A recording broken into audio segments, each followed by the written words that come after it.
Nutrition in plant animals में पोषण।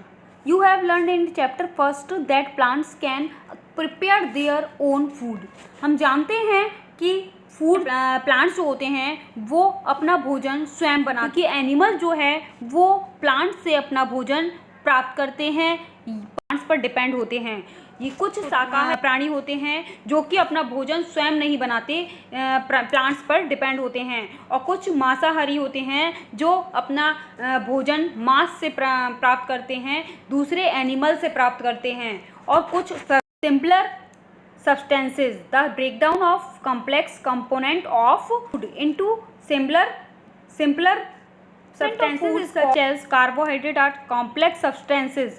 These complex substances cannot be utilized as such, so they are broken down। पदार्थ वो सरल पदार्थ में डिवाइड करते हैं, और इस प्रोसेस इसको हम क्या कहते हैं, विखंडन कहते हैं, और इस प्रक्रम को हम पाचन क्रिया कहते हैं। Different ways of taking food, विभिन्न विधियाँ। भिन्न जंतुएं जो होते हैं, जीव होते हैं, जीवों में विभिन्न विधियों से होता है अंतःग्रहण। जो हमारा humming birds suck the nectar of plants, जो मधुमक्खी और मरमर पक्षी होते हैं, जैसे कि हमिंग बर्ड होता है, जो कि हमारा छोटी चिड़िया होती है वर्ल्ड में, वो हमारे पौधों का मकरंद चूसती है। इसी टाइप से शिशु जो होता है वो माँ का दूध पीता है। अजगर जैसे सर्प जो होते हैं, सर्प वंश के प्राणी जो होते हैं, वो शिकार निगल लेते हैं।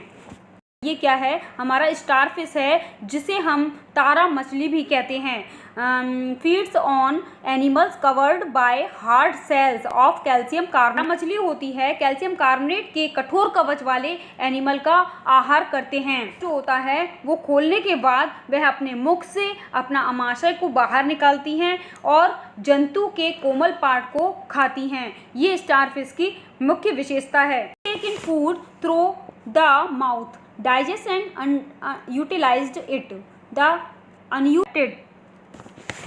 अगर हम डाइजेशन की बात करें तो ह्यूमन में डाइजेशन कैसे होता है। सबसे पहले भोजन ग्रहण किया जाता है। We take in food through the mouth, digest and utilize it.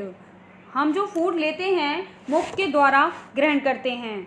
The unused parts of the भोजन जो है, जो हम नली के द्वारा ग्रहण किया जाता है, कैनाल के द्वारा ग्रहण किया जाता है। The food Passage through a continuous canal which being at the buccal cavity and at the anus. The canal can be divided into various compartment। जो कैनाल होती है उसको हम वेरियस कंपार्टमेंट में डिवाइड कर सकते हैं।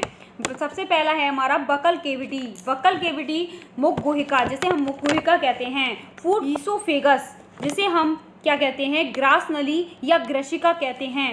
थर्ड है हमारा स्टोमक, और फोर्थ है हमारा स्मॉल इंटेस्टाइन, और फिफ्थ हमारा large intestine, ending in the rectum. बचे हुए भोजन को हम यूज़ कर लेते हैं। जो ग्रहण किया गया भोजन होता है उसमें जो बिना पचा भोजन होता है वो हमारा निष्कासित होता है। It is not a very long part. These part together form a alimentary canal. ये सभी पार्ट जो होते हैं ये मिलकर क्या बनाते हैं, आहार नाल बनाते हैं। The food compartment gradually get digested as food travel through the various compartment। जो हमारा पाचन भी, जो हमारे कंपोनेंट होते हैं उनका पाचन भी हमारा क्रम से होता है। जो फूड कंपोनेंट होते हैं उनका पाचन भी, डाइजेस्ट जो होता है वो हमारा वेरियस कंपोनेंट में होता है। मतलब हमारा जो होता है इनर ऑफ द स्टोमक की जो इनर वॉल होती है वो, तथा small intestine and the various gland associated with the canal. ये कैनाल को एसोसिएट करती हैं एज सैलिवरी ग्लैंड, जिसे हम सैलिवरी ग्लैंड कहते हैं। द लिवर, जैसे कि सैलिवरी ग्लैंड, जो हमारा ग्रंथियाँ जो होती हैं वो हमारी पाचक तंत्र बनाती हैं। क्या बनाती हैं, पाचक तंत्र, डाइजेस्टिव सिस्टम बनाती हैं। Digestive juices convert complex substances of the food into simpler cons.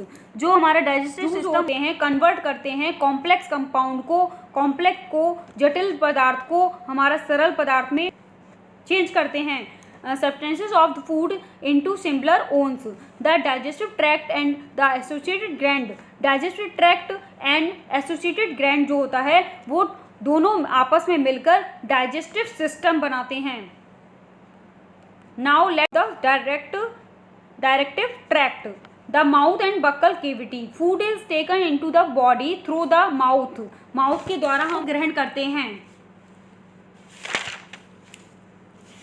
Food को ग्रहण करते हैं. The process of taking food, food को ग्रहण करने की, लेने की विधि को मुख गुहिका. भोजन का अंतःग्रहण मुख द्वारा होता है. आहार को शरीर के अंदर लेने की क्रिया को अंतःग्रहण कहते हैं. भोजन चबाते हैं तथा यांत्रिक विधि द्वारा उसे छोटे छोटे टुकड़ों में पीस डालते हैं. प्रत्येक अलग अलग गर्तिका में फंसा होता है. हमारे दांतों की आकृति भिन्न भिन्न होती है, इनके कार्य भी भिन्न होते हैं. इनके नाम अलग अलग दिए गए हैं, आप चित्र में देख सकते हैं. चवर्णक, अग्रचवर्णक, रदनक और कृंतक. हमारे मुख में लाला ग्रंथि होती है जो लाला रस स्रावित करती है. अब हम आगे बात करते हैं भोजन नली की, जिसे हम ग्रशिका भी कहते हैं. निगला हुआ भोजन जो होता है ग्रास नली या ग्रशिका में जाता है. ग्रशिका गले व वक्ष से होती हुई आती है. ग्रशिका की भित्ति के संकुचन से भोजन नीचे की ओर सरकता है.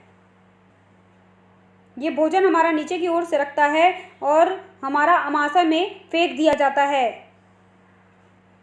ये अमाशय में फेंक दिया जाता है ग्रशिका के द्वारा. ग्रशिका की भित्ति के संकुचन से भोजन नीचे की ओर सरकता है. वास्तव में संपूर्ण आहार नाल संकुचित होती रहती है, अतः यहाँ यह गति भोजन को नीचे की ओर धकेलती रहती है. कभी कभी हमारा अमाशय खाए हुए भोजन को स्वीकार नहीं करता, फल वॉमिटिंग द्वारा उसे बाहर निकाल दिया जाता है. हमारा वॉमिटिंग द्वारा उस भोजन को बाहर निकाल दिया जाता है.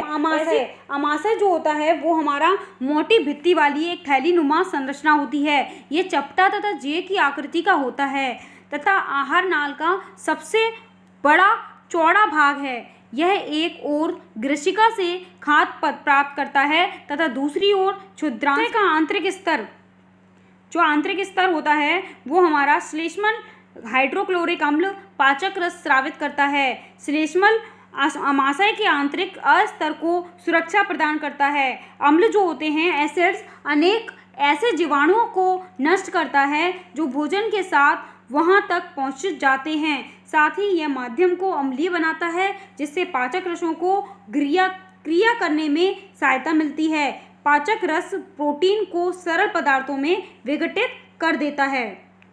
आगे हम देखते हैं क्षुद्रांश. क्षुद्रांश जो होता है ये लगभग 7.5 मीटर लंबी अत्यधिक कुंडलित नली है. ये यकृत तथा अग्नाशय से स्राव प्राप्त करती है. इसके अतिरिक्त इसकी भित्ति में से भी कुछ रस स्रावित होते हैं. गहरे लाल भूरे रंग की ग्रंथि है जो उदर के ऊपरी भाग में दाहिनी ओर व्यवस्थित रहती है. यह शरीर की सबसे बड़ी ग्रंथि है. यह पित्त रस स्रावित करती है जो एक थैली में संग्रहित होता रहता है. वो हमारा हल्के पीले रंग की बड़ी ग्रंथि होती है. अग्नाशय हल्के पीले रंग की बड़ी ग्रंथि है जो अमाशय के ठीक नीचे स्थित होती है. अग्नाशय रस कार्बोहाइड्रेट प्रोटीन पर क्रिया करता है, इनको उनके सरल रूप में परिवर्तित कर देता है. आंशिक रूप से पचा हुआ भोजन जो होता है अब क्षुद्रांश के नीचे भाग में पहुंचता है. यहाँ आंतरस पाचन क्रिया को पूर्ण कर देता है. कार्बोहाइड्रेट जो होता है वो सरल शर्करा जैसे ग्लूकोज में परिवर्तित हो जाता है. वसा प्रोटीन अमीनो अम्ल में परिवर्तित हो जाती है. आगे हम देखते हैं क्षुद्रांश में अवशोषण. पचा हुआ भोजन जो होता है वो अवशोषित होकर क्षुद्रांश की भित्ति में स्थित रुधिर वाहिकाओं में चला जाता है. इस प्रक्रम को अवशोषण कहते हैं. क्षुद्रांश की आंतरिक भित्ति पर अंगुली के समान उभरी हुई संरचनाएं होती हैं जिन्हें दीर्घरोम या रसांकुर कहते हैं. क्या आप अनुमान लगा सकते हैं दीर्घरोम की आंत में क्या भूमिका है? दीर्घरोम पचे हुए भोजन के अवशोषण हेतु तल क्षेत्र बढ़ा देते हैं. जिस प्रत्येक दीर्घरोम में सूक्ष्म रुधिर वाहिकाओं का जाल फैला होता है. तीव्र रोम की सतह से पचे हुए भोजन का अवशोषण होता है तथा यह रुधिर वाहिनियों में चला जाता है।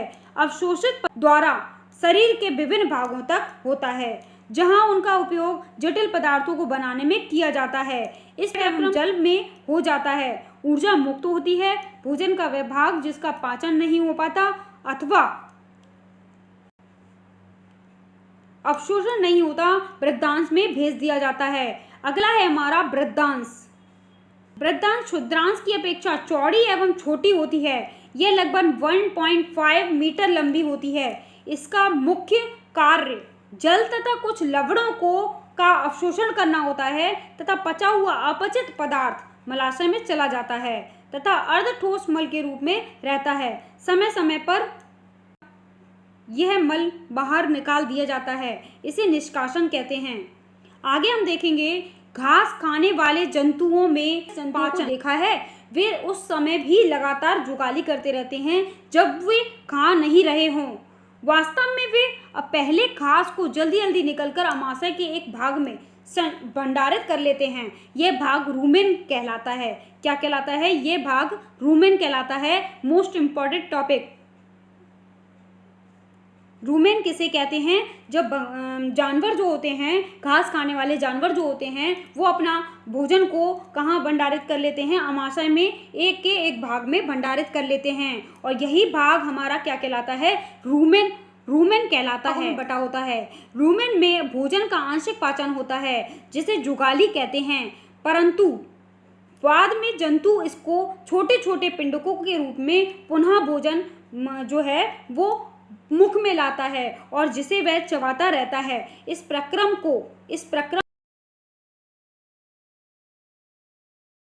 ऐसे जंतु क्या कहलाते हैं? रूमिनेंट कहलाते हैं। ऐसे जंतु रूमिनेंट या रोमंथी कहलाते हैं। घास में सेलुलोज की प्रचुरता होती है, जो एक प्रकार का कार्बोहाइड्रेट है। किसी रूमिनेंट अथवा रोमंसी पशु, हिरण आदि के रूमेन में सेलुलोज का पाचन करने वाले जीवाणु पाए जाते हैं। बहुत से जंतु एवं मानव सेलुलोज का पाचन नहीं कर पाते। जानवरों जैसे घोड़ा, खरगोश आदि में क्षुद्रांश एवं वृद्धांश के बीच एक थैलीनुमा बड़ी संरचना होती है जिसे अंधनाल कहते हैं। भोजन के सेलुलोज का पाचन यहाँ पर बहुत तथा ऐसे जंतुओं द्वारा किया जाता है जो मनुष्य के आहार नाल में अनुपस्थित होता है। अब तक हमने उन जंतुओं के विषय में पढ़ा है जिनमें पाचन तंत्र पाया जाता है, परंतु ऐसे बहुत से सूक्ष्म प्राणी हैं जिनमें ना तो मुख होता है ना ही पाचन तंत्र। फिर वे किस प्रकार भोजन का अंतःग्रहण करते हैं, इसका अध्ययन हम करेंगे। अमीबा में संभरण तथा पाचन। अब हम देखें कि अमीबा जो है उसमें हमारा पाचन व संभरण क्या होता है, कैसे होता है। अमीबा जलाशयों में पाए जाने वाला एक कोशिकीय जीव है। अमीबा की कोशिका में एक कोशिका झिल्ली होती है। एक गोल सघन केंद्रक होता है। केंद्रिका